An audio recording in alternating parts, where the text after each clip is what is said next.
Bonjour, alors ça fait pas mal de temps que je n'ai pas parlé de la situation des indices boursiers et du devenir de la hausse en cours, donc c'est ce que je vous propose évidemment de faire dans cette vidéo aujourd'hui.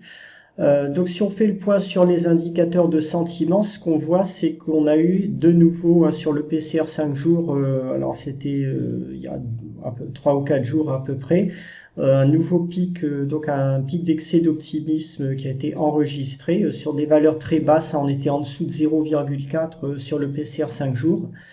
Donc ça peut constituer un premier signal d'alarme un peu sérieux sur le court terme pour les marchés.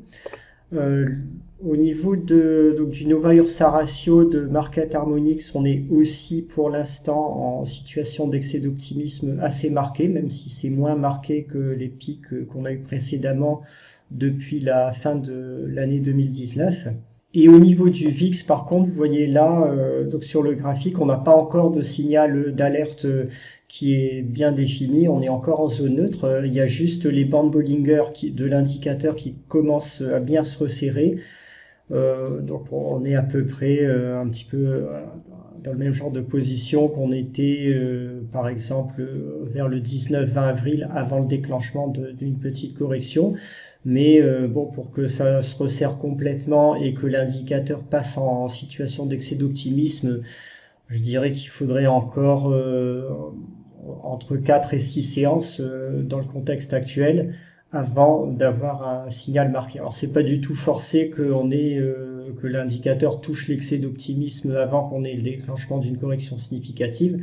Simplement, là l'indicateur ne donne pas de signaux marqués pour l'instant. Alors dès qu'on regarde la situation à moyen terme, alors là on va parler d'échéances entre peut-être 1 et 3 mois ou un petit peu plus. Là par contre il y a des signaux d'alarme vraiment sérieux qui s'accumulent. Ici, vous avez donc le graphique HYG sur TLT. Donc, c'est un ratio entre le cours d'un fonds obligataire à haut risque et donc des bons du Trésor américain. Lorsqu'on a une figure de sommet, que ce ratio se retourne, souvent on a une baisse des marchés qui se produit juste après. Ça a été le cas ici, par exemple, au début de l'année 2020 avant le déclenchement de la baisse du Covid.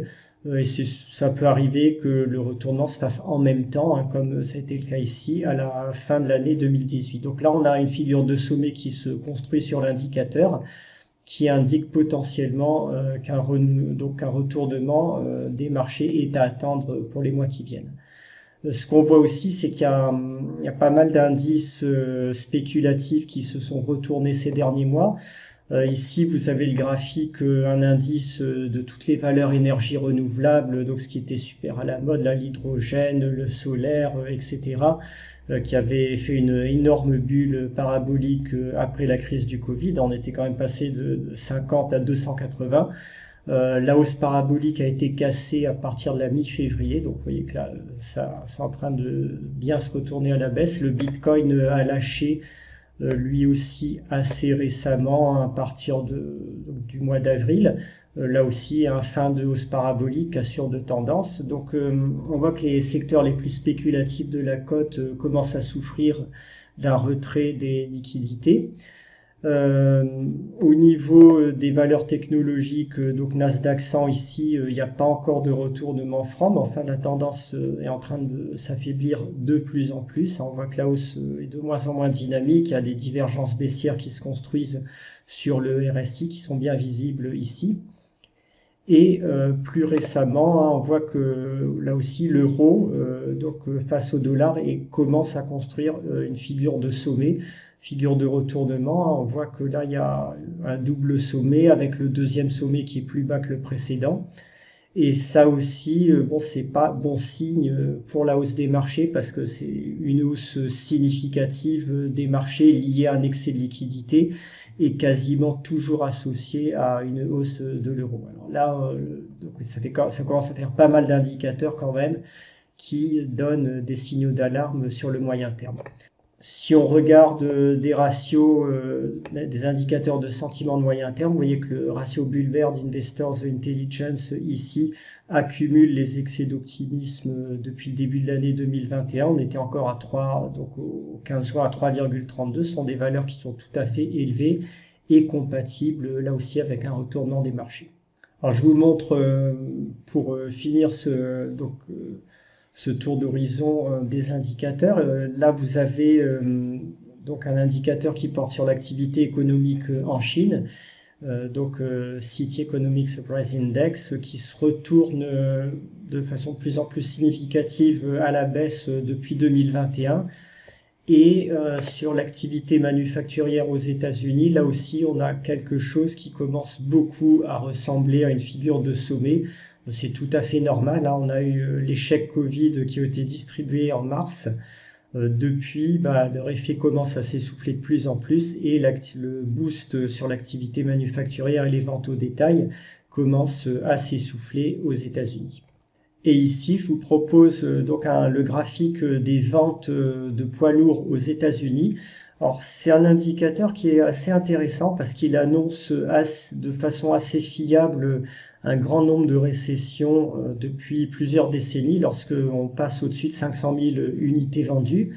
Alors, généralement, le signal d'alerte de récession se produit quand même, on va dire, entre 6 et 12, 15 mois avant l'entrée en récession, mais parfois, les marchés baissiers se déclenchent avant et se déclenchent peu de temps, très peu de temps après le pic de l'indicateur. Alors, les derniers pics, ils ont été enregistrés ici, vous voyez, en janvier 2000 ou donc fin 1999. L'implosion de la bulle du Nasdaq a commencé vraiment 2-3 mois après.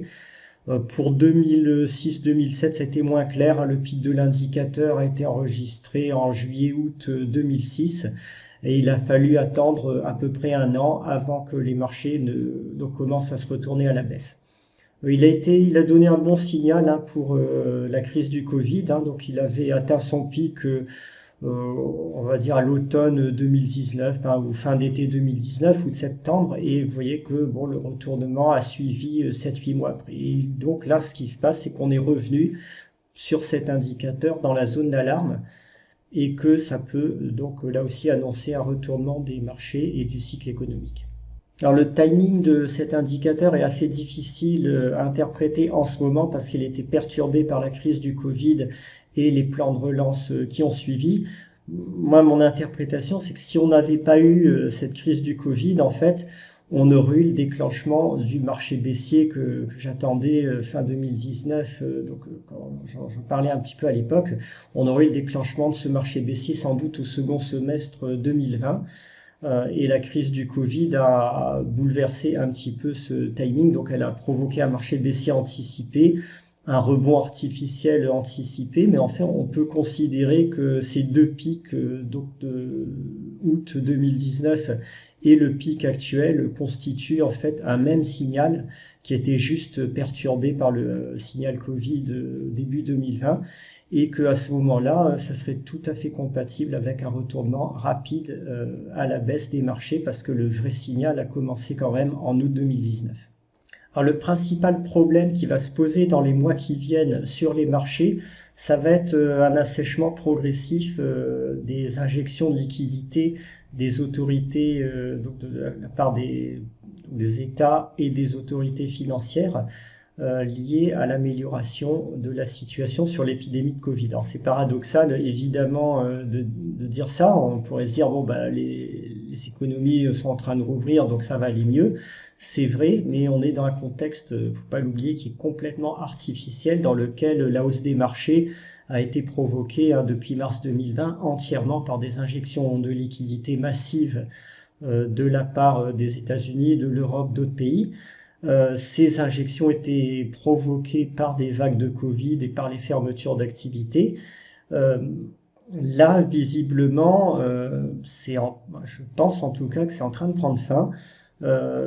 Quoi qu'en disent les opposants au vaccin, les vaccins sont très efficaces. Ça, je suis désolé, on ne peut pas du tout me taxer de collaboration avec les gouvernements ou quoi que ce soit. J'ai été le premier à m'opposer totalement aux mesures de confinement, de couvre-feu, à m'opposer totalement aux fermetures arbitraires d'activités. Ça, pour moi, c'est complètement inadmissible, évidemment, parce que c'est une déclaration de guerre contre les jeunes et les actifs complètement disproportionnée pour protéger une petite minorité de personnes fragiles. Alors, je suis tout à fait d'accord pour faire des efforts adaptés pour protéger cette minorité. Je trouve que c'est tout à fait normal de porter le masque en intérieur. Là aussi, c'est efficace, que c'est tout à fait normal de me faire vacciner.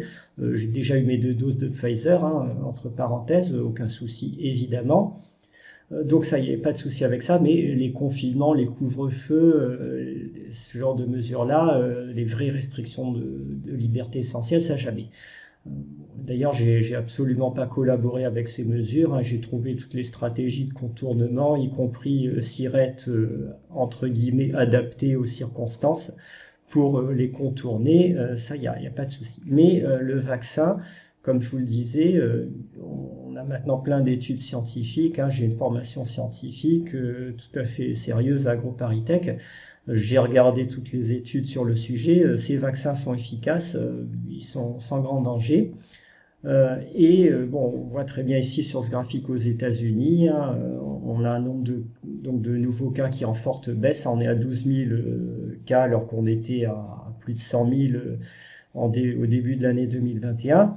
Et le nombre on peut pas dire que c'est dû uniquement à l'effet de l'été, parce que à la même période de 2020, on était aux alentours de 20-25 000 cas, alors qu'on avait à ce moment-là beaucoup moins d'outils de détection des cas et des variants moins agressifs que maintenant. Donc il y a bien un effet spécifique vaccin. On le voit sur les pays très vaccinés comme Israël, hein, il y a quasiment plus de Covid dans ces pays.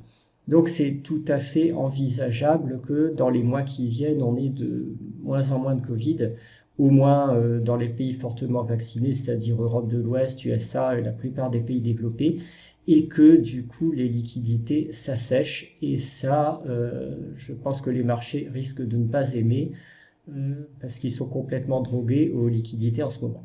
Alors si on s'intéresse maintenant à notre indice, à l'indice CAC 40, vous voyez qu'on est dans une situation dans laquelle on a de moins en moins de volatilité sur cet indice, hein, depuis le début de l'année 2020. Donc après le Covid, on avait déjà le marché haussier, une tendance haussière, mais avec des corrections quand même bien marquées, des grosses dents de scie, qui sont en général le signe finalement d'une hausse assez saine. Et progressivement, au fur et à mesure qu'on avance dans le temps, la volatilité se réduit de plus en plus. La dernière correction un peu significative qu'on a eue, c'était au début de l'année 2021. Et depuis, donc les corrections sont de plus en plus faibles, pour arriver à une situation depuis le mois d'avril 2021 dans laquelle il n'y a quasiment plus aucune correction sur cet indice CAC 40. Du coup, ça c'est très intéressant pour nous, parce que ça va nous permettre d'adopter une stratégie qui va être peu risquée et simple de protection face au risque grandissant de retournement des marchés. Il suffira d'attendre que cette petite tendance haussière ultra régulière, ce canal haussier très étroit qui est en cours depuis avril 2021, soit cassé. Donc il ne faudra pas grand chose pour ça. Il suffirait qu'on passe par exemple en dessous de 6600 sur le CAC. Dès que le canal de tendance sera cassé, on pourra commencer à ce moment-là à prendre des positions de protection baissière, sans excès évidemment, mais quand même, à mon avis, il faudra le faire. Et on aura un stop loss extrêmement simple qui sera constitué par les plus hauts actuels, ou les plus hauts d'avant la sortie de tendance haussière du CAC 40. Donc ça sera une stratégie à très faible risque, et qui sera par contre très utile en termes de sécurité pour vos portefeuilles. Alors un mot pour finir cette vidéo à ceux qui croient qu'on est dans une situation où l'inflation serait un danger immédiat, se mettrait à décoller, qu'il faudrait se ruer absolument sur l'or ou sur d'autres actifs tangibles sur le court terme pour se protéger d'un retournement du marché. Là aussi, je pense que c'est une lourde erreur. Je défends à 100% l'or et les actifs tangibles dans une optique de moyen-long terme, à horizon de 2-5 ans ou plus. Ça c'est très clair, hein, et j'y crois beaucoup. Maintenant, sur le court terme, si les marchés se retournent, j'ai toujours dit là aussi que les matières premières, l'or, même le secteur pétrolier ne seront pas complètement à l'abri de ce retournement. Ils baisseront sans doute moins que les autres actifs, mais ils seront exposés à la baisse. On n'est pas du tout dans une situation de menace de résurgence immédiate et massive de l'inflation. Regardez la courbe des taux à 10 ans aux États-Unis. Bon, il n'y a pas de quoi faire un fromage, il n'y a pas de quoi s'affoler de la récente hausse qu'on a eue. Vous voyez qu'on reste complètement dans la tendance de long terme. Bon, si on venait à dépasser les 2,30% sur le 10 ans US, ok, peut-être que là, il faudra se faire plus de soucis, mais on en est pour l'instant très loin.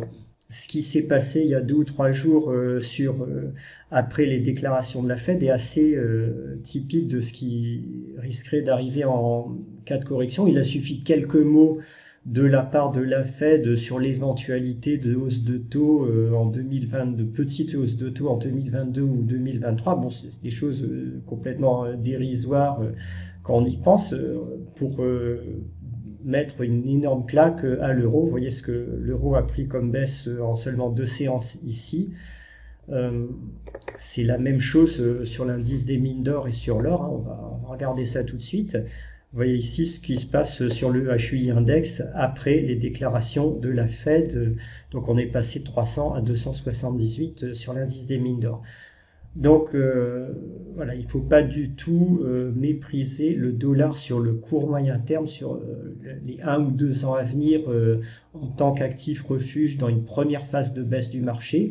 Je suis tout à fait conscient que les États-Unis sont un pays en situation de décadence, que la société américaine a d'énormes problèmes avec la montée du collectivisme, les absurdités de la woke culture, des transitions énergétiques, des mouvements écolo décroissants. Une partie de l'Europe de l'Ouest est dans la même situation. Donc ça, clairement, sur le long terme, c'est tout à fait mauvais. Mais ce sont des tendances qui vont jouer à 5 ans, 10 ans, 15 ans. Ça n'est pas des tendances qui vont être très très significatives sur des horizons d'1 à 2 ans. Sur des horizons d'1 à 2 ans, le dollar reste la monnaie de règlement des dettes, donc reste la monnaie de réserve mondiale, et ça va être ça le facteur déterminant si les marchés venaient à se retourner à la baisse.